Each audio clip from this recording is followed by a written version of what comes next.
Salve Maria, meus irmãos, tudo bem com vocês? Hoje nós vamos continuar a nossa série de vídeos sobre história da espiritualidade católica e neste vídeo nós vamos falar sobre o monaquismo ocidental. No vídeo anterior nós falamos sobre o monaquismo oriental e devo dizer que o monaquismo ocidental é muitíssimo mais complexo do que o anterior. Por quê? Porque existe uma série de santos que fundaram mosteiros. Foi um desenvolvimento muito vasto e muito importante para a civilização ocidental, de tal modo que não é possível, num vídeo como este, dizer tudo e esgotar o assunto sobre o monaquismo ocidental. Nós então vamos priorizar 3 pontos principais da história do monaquismo ocidental. O primeiro deles, vamos falar sobre a sua origem, depois sua importância histórica e, por fim, falar os principais santos que influenciaram este movimento tão importante para a Igreja. Importante dizer que todo católico deveria conhecer este movimento que foi o monaquismo ocidental, porque ele está intimamente ligado não só com a história da Igreja, mas com a história do próprio desenvolvimento do Ocidente. Thomas Woods diz que foram os monges ocidentais que salvaram a civilização ocidental. A Igreja, e principalmente os monges, salvaram a civilização ocidental. Por quê? Nós sabemos que depois da queda do Império Romano, a grande intelectualidade da época foi reduzida à Igreja.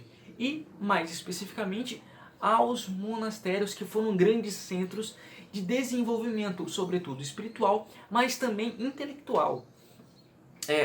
Nós podemos dizer que as 3 grandezas do monaquismo ocidental foi, primeiro, a sua grandeza espiritual. De fato, aqueles homens foram heróis da fé. Também, um outro legado foi os grandes bispos e papas que estes monges nos deram. Por exemplo, São Gregório Magno, que foi um grande papa, tanto é que é chamado de Magno. E, por fim, a sua importância na construção da civilização ocidental. Para quem não sabe, os monges eles foram muito importantes na tarefa de copiar manuscritos antigos. Textos literários clássicos, por exemplo, nós só temos dado o trabalho destes monges. Um fato importante é que copiar manuscritos era considerado tarefa sagrada por estes homens. Tivemos grandes desenvolvimentos importantes na agricultura. Os monges eles trabalhavam muito na agricultura e foram muito importantes para este legado na civilização ocidental. E tantas outras coisas que não cabe falar aqui nesse vídeo. Centros educacionais inteiros foram desenvolvidos a partir de monastérios. Então, só isso já exclui aquela velha história que a Igreja Católica é obscurantista, que os monges retinham os conhecimentos para si. Muito pelo contrário, foram eles que salvaram a civilização ocidental e a grandeza do mundo antigo. Então é muita desonestidade intelectual ou muita ignorância falar que a Igreja Católica foi obscurantista. Para vocês terem uma ideia, Santo Isidoro de Servilha, que foi um bispo ali da Espanha e também um grande monge, ele dizia que depois da Igreja, a biblioteca é um dos pontos auges, um dos pontos principais dentro de um mosteiro. É preciso ter uma grande biblioteca e muito vasta e rica. De fato, a biblioteca do mosteiro de Santo Isidoro era uma das maiores em número de obras e variedade da Europa na sua época. Então nós vemos a grandeza destes homens no campo do intelecto mesmo. Quanto à origem do monaquismo ocidental, é importante dizer que ele só surgiu um século depois do monaquismo oriental e de forma muito mais lenta e gradual. No entanto, ele, depois de criar raízes, ele foi muito mais importante para a Igreja do que o monaquismo oriental. Pelos motivos que nós já falamos. O próprio Antônio Rui Marim, nessa sua obra, ele diz o seguinte sobre o monaquismo ocidental. A partir do século VI e durante toda a Idade Média, o monaquismo foi, na Igreja Ocidental, o sustentáculo mais firme e seguro de sua ortodoxia, de sua espiritualidade e da cultura cristã em todas as suas manifestações. Então, o monaquismo, além de tudo que nós já falamos, ele foi muito importante para manter fiel a doutrina da Igreja. Contra, por exemplo, os arianos e muitas outras heresias que surgiram no seio da Igreja, os monges foram muito importantes para combater essas heresias. Bom, quanto à origem do monaquismo ocidental, existem 2 origens principais. Uma menos importante e outra mais importante. A primeira que nosso padre Antônio Rui Marinho diz aqui, é que o monaquismo ocidental teria tido a sua origem primordial em grupos de homens que iam se afastando de Roma, dada a perseguição dos imperadores. Mas o padre Antônio Rui Marinho diz que essa explicação não é tão boa, porque nos falta dados históricos e foi muito esporádica, foi coisas pontuais que aconteceram.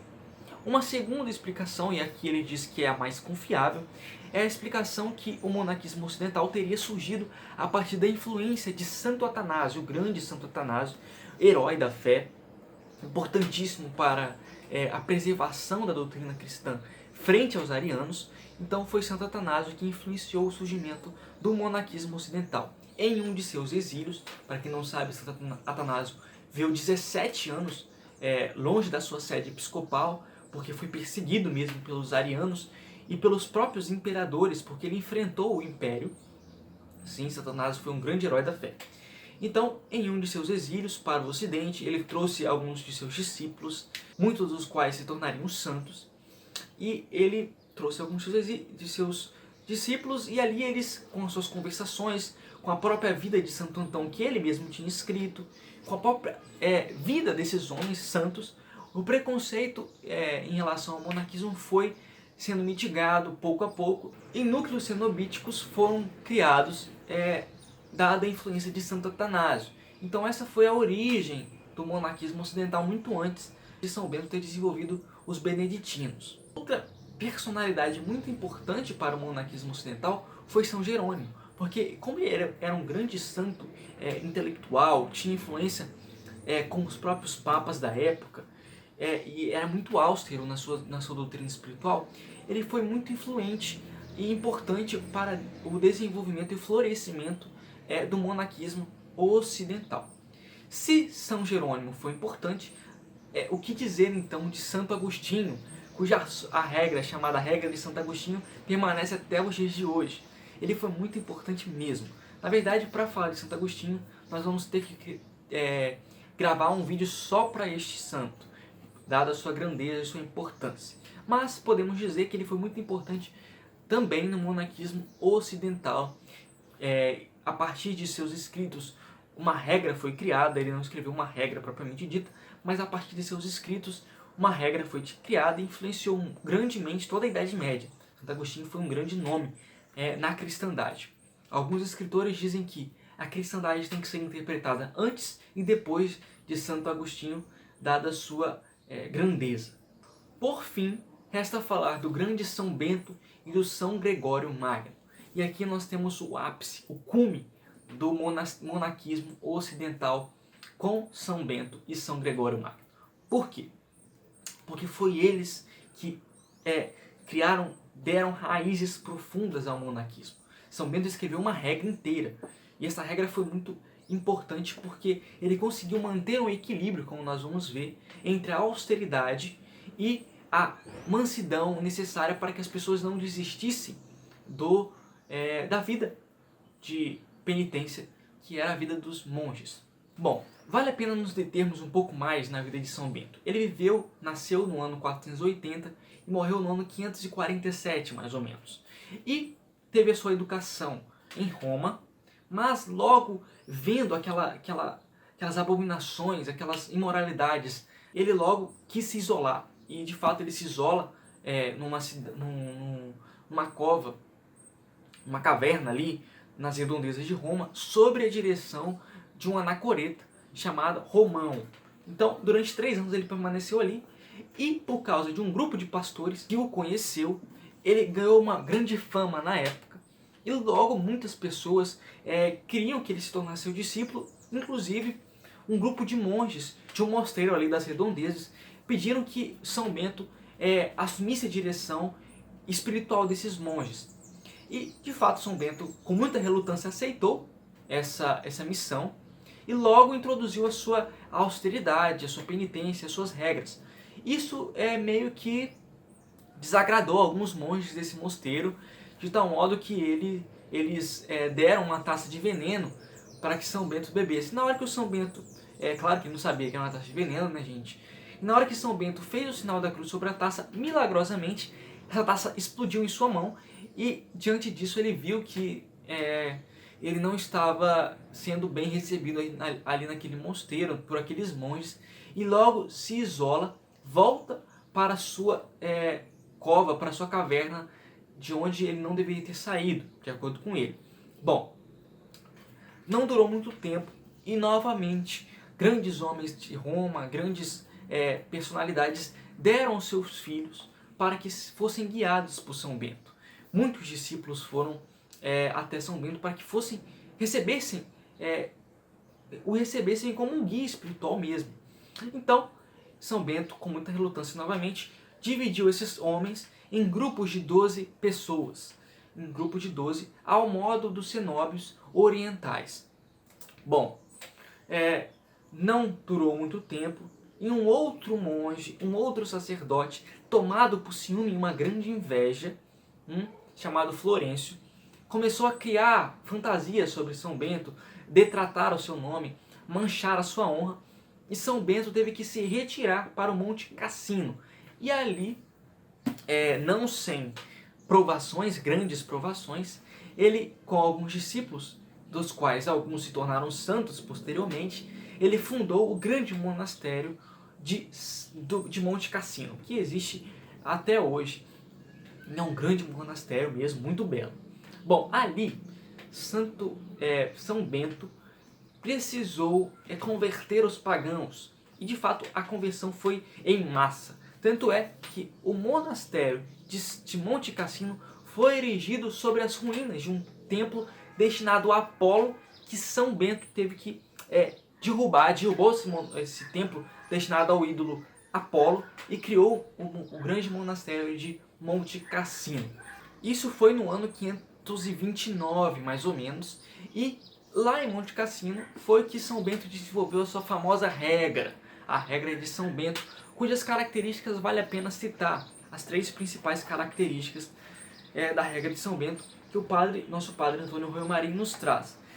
O padre Antônio Roio Marinho diz o seguinte: 3 são as características fundamentais que lhe asseguram uma real superioridade sobre todas as regras anteriores, latinas ou gregas. Primeiro, a sua precisão e sua extensão. A regra de São Bento contém leis mais do que máximas espirituais, que em nenhum momento do dia ou da vida do monge o deixam na ignorância do que deve fazer. Segunda característica, é a sabedoria de suas prescrições, bastante severas para dominar a natureza e bastante moderadas para não desencorajar os monges. E terceiro, a estabilidade introduzida na vida monástica. São Basílio conseguiu somente de forma imperfeita essa estabilidade. Nós já falamos de São Basílio no vídeo anterior. Bom, agora São Bento é considerado o pai da Europa. E por que ele foi considerado o pai da Europa? Existe um porquê para isso. O primeiro motivo foi que São Bento ele conseguiu equilibrar e dar estabilidade com sua regra aos monges, aos monastérios. Muitos dos monges tomaram para si as regras de São Bento. Muitos dos outros monges tomaram para si as regras de São Bento, porque ela conseguiu mesmo manter um equilíbrio aí. Existia muita austeridade, existia muito exagero em outras regras. O segundo ponto foi o papel do grande São Gregório Magno, o primeiro Papa monge. São Gregório Magno foi importante na evangelização da Inglaterra. E nessa evangelização da Inglaterra, que São Gregório Magno enviou Santo Agostinho de Cantuária, não Santo Agostinho de Hipona, agora Santo Agostinho de Cantuária, que enviou ele mais 30 monges para evangelizar a Inglaterra. E lá abriu-se espaço para o florescimento dos monastérios beneditinos, mosteiros beneditinos, segundo a regra de São Bento. Então, a influência de São Gregório Magno, que meio que chancelou a regra de São Bento como uma regra fiel e grandiosa para a igreja. Então, foi por isso que São Gregório Magno, junto com São Bento, foram os grandes divulgadores do monasticismo ocidental.